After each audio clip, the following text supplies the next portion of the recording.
बोल जयकारा बोल मेरे श्री गुरु महाराज की जय। श्री अमर ज्योति दर्शन ग्रंथ साधु वेश। श्री सद्गुरुदेव महाराज जी श्री तृतीय पातशाही जी ने अपने अनन्य शिष्य श्री पंचम पातशाही जी को निजी मौजानुसार श्री आनंदपुर में जन्माष्टमी पर्व 2 सितंबर सन 1956 तद अनुसार 18 भादो सन 2013 बादो बदी द्वादशी रविवार को साधु वेश प्रदान कर इनका शुभ नाम श्री स्वामी दर्शन पूरन आनंद जी रखा। श्री सद्गुरुदेव महाराज जी की प्रसन्नता का ठिकाना न रहा। उनके हृदय में अंतर ही अंतर खुशियों का सागर उमड़ रहा था। भक्ति परमार्थ के सूर्य को युग युगांतरों तक उदित करने रखने का कार्य पूर्ण कर लिया था। उन्होंने जैसे श्री परमहंस दयाल जी श्री प्रथम पातशाही जी तथा श्री परमहंस महाराज जी श्री द्वितीय पातशाही जी के कार्य को पूर्ण किया। श्री वचन थे कि इस भक्ति के महकते पुष्प की सुगंधी देश विदेश के कोने कोने तक फैलनी चाहिए। अस्तु आपने कर्तव्यनिष्ठ कर्म योगी पूर्ण तत्ववेता बनकर चौखुटी में इस सुगंधी को फैलाया। श्री सद्गुरुदेव महाराज जी श्री तृतीय पातशाही जी ने श्री स्वामी जी श्री चतुर्थ पातशाही जी साधु वेश में जो थे उनको फरमाया, यथा नाम तथा रूप इनके दर्शन से परमार्थ व भक्ति की विजय पताका चौकुंठी में लहराएगी। यह दिव्य पूरक श्री आनंदपुर का कार्यभार संभालेंगे, इनका विशेष ध्यान रखना। श्री चतुर्थ पातशाही जी श्री आज्ञा शिरोधार्य कर इन्हें विशेष रूप से आत्मस्वरूप मानते। आपने श्री पंचम पातशाही जी ने साधु वेश में दिव्य तेज की आभा से श्री आज्ञा पालन में तत्पर रहकर कर्मठता का साक्षात प्रमाण प्रस्तुत किया। वैसे तो श्री तृतीय पातशाही जी महाराज श्री आनंदपुर में अधिकारी संस्कारी गुरुमुखों को साधु वेश प्रदान करते तो अत्यंत प्रसन्न होते। पुण्य उनमें से कुछेश को सत्संग की सेवा के लिए भेजते।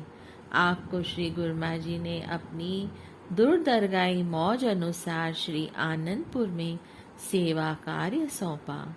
आपने सब तरह की सेवा को अत्यधिक श्रद्धा एवं लगन से पूरा किया। जो जो सेवा आपके जिम्मे लगती आप समग्र समर्पण भाव से पूर्ण करते, जिससे कि श्री सद्गुरुदेव महाराज जी अत्यंत प्रसन्न हो उठते। श्री सद्गुरुदेव महाराज भक्तों की ओर एक भवन का मुहूर्त करके श्रीकार में विराजमान हुए। उस समय आपके पिताजी एवं बड़े भाई भक्त अमरनाथ जी श्री दर्शनों के लिए श्री आनंदपुर में आए हुए थे। पिताजी ने श्री चरणों में विनय की, प्रभु यह आपकी ओर संकेत कर तो धन धान्य ऐश्वर्य संपदा को छोड़कर फकीर बन गया है। श्री वचन हुए कि हमने तो इन्हें दैवी एवं आध्यात्मिक सब संपदाओं का मालिक बना दिया है। इस रहस्य को उस समय किसी की इतनी बुद्धि थी जो समझ सके कि यह संकेत किस ओर है। महाप्रभु जी के चरणों में बड़े भाई ने विनय की कि इस खुशी के उपलक्ष्य में वे भंडारा करवाना चाहते हैं। श्री प्रभु जी ने फरमाया कि कुछ दिन ठहरो, हम स्वयं ही बता देंगे।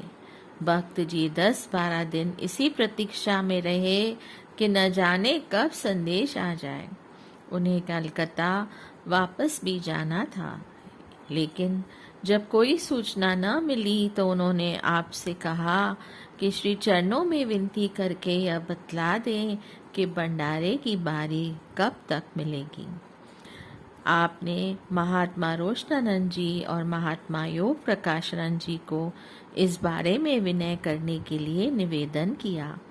उन्होंने श्री चरणों में दंडवत प्रणाम करके प्रार्थना की कि भक्त अमरनाथ जी को किसी कार्यवश कलकत्ता वापस जाना है।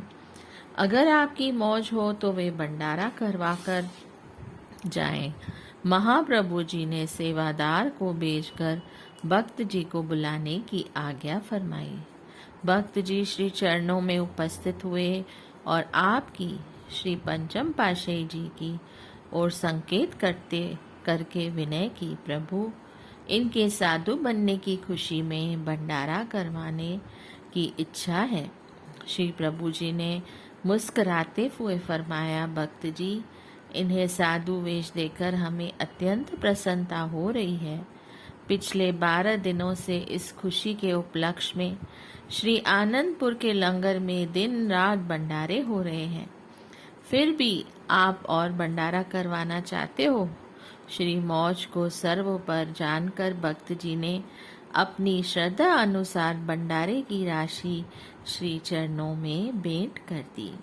श्री सद्गुरुदेव महाराज जी ने आप श्री पंचम पातशाही जी की ओर संकेत करते हुए पावन रहस्यमयी वचनों में फरमाया, इन्होंने तो अनेकों ही भंडारे करवाने हैं और करवाते रहेंगे।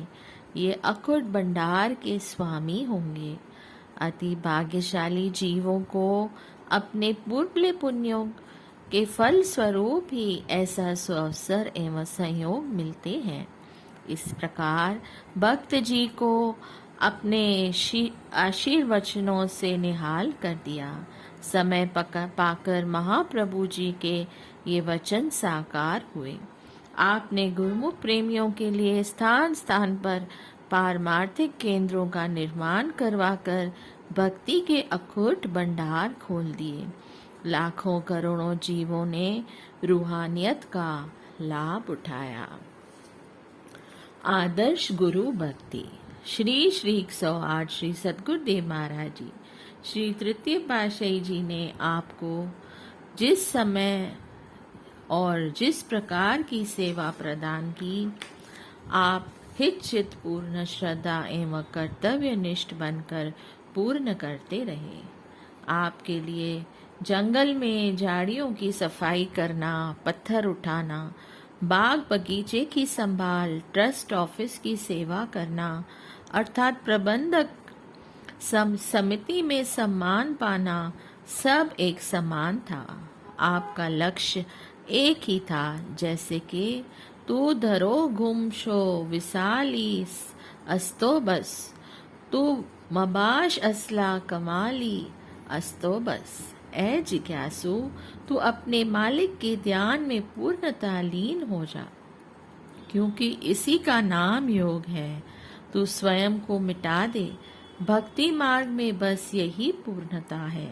सन 1954 में श्री आनंदपुर की पावन धरा पर जब श्री आनंद सरमातीत का उद्घाटन हुआ और सेवा के लिए श्री वचन हुए, श्री तृतीय पातशाही जी ने प्रेम सागर में ऐसी डुबकी लगवाई मानो सारी सृष्टि इस सौभाग्य को पाने के लिए दौड़ी चली आई। उस समय आप भी श्री आनंद सर की खुदाई अथवा पत्थर आदि उठाने की जो सेवा श्री आज्ञा से मिली, उसे संपूर्ण करने के लिए अपनी ही धुन में चुपचाप दिन रात सेवा में लीन रहे। आप श्री आज्ञा अनुसार प्रातः समय 1 घंटा विशेष सेवा में महात्मा ध्यान सागरानंद जी के साथ अवश्य भाग लेते। एक बार आप जबकि 1 घंटा सेवा कर चुके थे, महात्मा आत्म ध्यानानंद जी ने आपको बुलाकर कहा कि आओ हमारे साथ ट्रक में पत्थर भरने की सेवा करें। आप उनके साथ चल पड़े। बावली पर ट्रक में पत्थर भरने के पश्चात आप स्वयं भी ट्रक में चढ़ गए और पीछे सड़क की ओर मुख करके खड़े हो गए। महात्मा जी ने मोर महात्मा जी ने मोड़ काटते हुए जोर से ब्रेक लगाई। अचानक ही एक भारी पत्थर लुढ़क कर आपके बाएं चरण पर आ गिरा। उनकी तीखी धार से वहां गहरा घाव हो गया। कुछ नसें कट जाने के कारण रक्त बहने लगा और कुछ तेज दर्द होने लगा। आपने उफ तक न की। चरण पर सीस से रुमाल उतारकर बांध दिया और श्री आनंद सर पहुंच गए। डॉक्टर राममल यहाँ पर की जितनी चिकित्सा उपलब्ध थी उसी अनुसार आपके चरण पर पट्टी करते रहे। आप दर्द को सहन करते हुए सेवा में संलग्न रहे। श्री स्वामी जी श्री चतुर्थ पातशाही जी जो साधु वेश में थे, उन्होंने कहा आपको गंभीर चोट लगी है, थोड़ा आराम कर लो।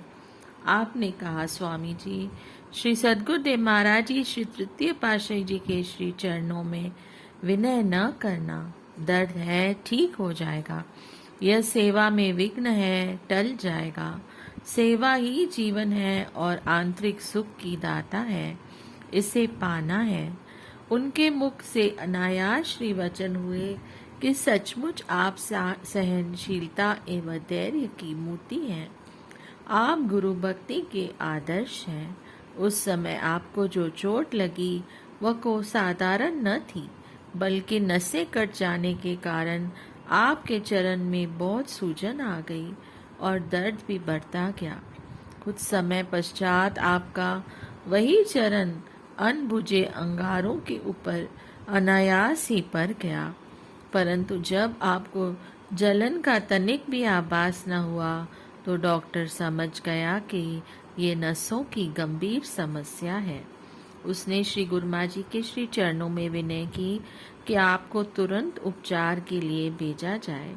आपके बड़े भाई की विनय पर प्रभु जी ने आपको कलकत्ता चिकित्सा के लिए भेज दिया। महाप्रभु जी ने अपना आशीर्वाद प्रदान करते हुए फरमाया कि घबराने की आवश्यकता नहीं। आपने तो परमार्थ की बहुत बड़ी सेवा करनी है। आप बिल्कुल ठीक हो जाएंगे। कलकत्ता में उस समय के विख्यात डॉक्टर बनर्जी ने आपके चरण की नसों को ऑपरेशन द्वारा ठीक किया। महात्मा निज अनमोलानंद जी जो भक्त वेश में थे, उनको आपकी सेवा में भेज दिया। इस प्रकार आप चिकित्सा करवा कर वापस श्री आनंदपुर लौट आए और पुण्य सेवा में संलग्न हो गए। आप श्री आनंद सर की सेवा में श्री सद्गुरुदेव महाराज जी के श्री दर्शन करते हुए भाग्य सराहने कि ऐसा सौभाग्य करोड़ों जन्मों की तपस्या से भी प्राप्त न होगा। श्री सद्गुरुदेव महाराज जी हमारे उद्धार के लिए अनवरत लगे हुए हैं। मन में ऐसा विचार उठ ही रहे थे कि श्री सद्गुरुदेव महाराज जी ने श्री आनंद सर के तट पर कृपा फरमाई। ऊपर तपता हुआ सूरज अपनी प्रचंड किरणें बिखेर रहा था। आपने पास में खड़े महात्मा जी से छाता लिया और भक्त बख्शू राम जी को कहा कि श्री गुरु माँ जी पर इससे छाया कर दो। भक्त जी थोड़ा हिचकिचाने लगे। आपने फरमाया, डरो मत, अगर श्री सद्गुरुदेव महाराज जी कुछ पूछेंगे तो आप हमारा नाम ले लेना। भक्त जी ने वैसे ही किया। महाप्रभु जी द्वारा पूछे जाने पर भक्त जी ने आपकी ओर संकेत कर दिया। श्री तृतीय पातशाही जी महाराज जी ने फरमाया कि एक दिन आएगा जब दुनिया इनके लिए छत्र झुलाएगी और ये स्वयं लाखों पर छत्र छाया करेंगे। दुर्दाम से ले पैगाम इलाही सतगुरु जग में आते हैं। गुरु भक्ति मग अति कठिन है, कुर्बान हो चल दिखलाते हैं। सेवा है अनमोल निधि, तन प्राण से बाजी लगाते हैं। गुरु आज्ञा व सर्वस्व समर्पण जीवन ध्येय बनाते हैं। पढ़ते जाएं परमार्थ पथ पर निस्वार्थ पाठ पढ़ाते हैं। दिव्य गुण संपन्न सत्पुरुषों के युग युग चरित्र गुण गाते हैं। बोलिए जयकारा, बोल मेरे श्री गुरु महाराज।